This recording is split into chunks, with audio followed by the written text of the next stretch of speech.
The Tampa Theater in downtown Tampa, Florida is recognized as a national landmark. The 80-year-old structure boasts 1,500 plush seats within its lavishly decorated interior. Curious gargoyles keep a watchful eye as you take in the theater's winding hallways, sprawling staircases, and eclectic design. Just watch out for the ghosts. Dozens of reports of haunting phenomena have swirled around this unique theater for decades. According to manager Tara Schroeder, the most prevalent involves a deceased projectionist. It's Foster Finley. His nickname was Fink. After he died is when all the shenanigans started. This was in the early 60s, and the projectionist who took his place didn't last long because doors would open and close and toggle switches would go on and off. And since then, over the years, many staff members and patrons have seen and heard things that can't be explained. This is the old projection room where Foster Fink Finley worked and, well, practically lived. You see, he just loved this old theater.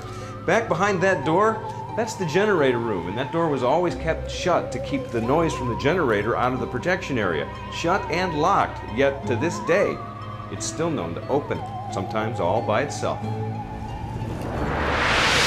Other strange and bizarre incidents include employees alone after hours being tapped on the shoulder or head, the sound of keys rattling, objects being inexplicably moved, and reports of actual apparition sightings.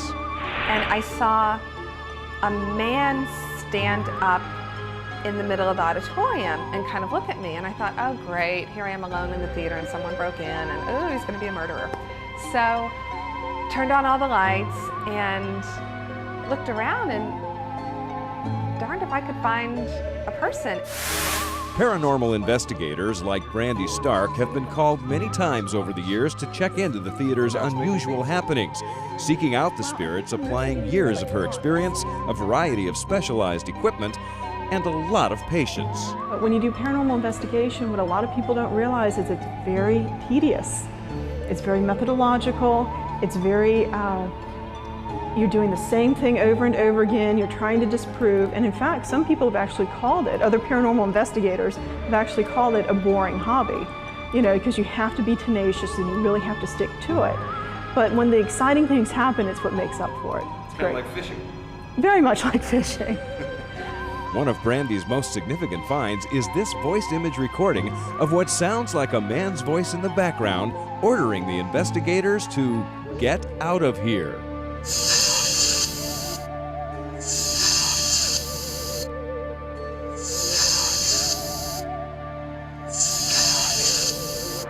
Certain locations in the old theater have been paranormally active, with many patrons and employees reportedly being overcome by a gripping chill. Well, Brandy, I know you said there was a lot of activity near the men's room, but I didn't hear or see anything, although I do notice a draft in the air.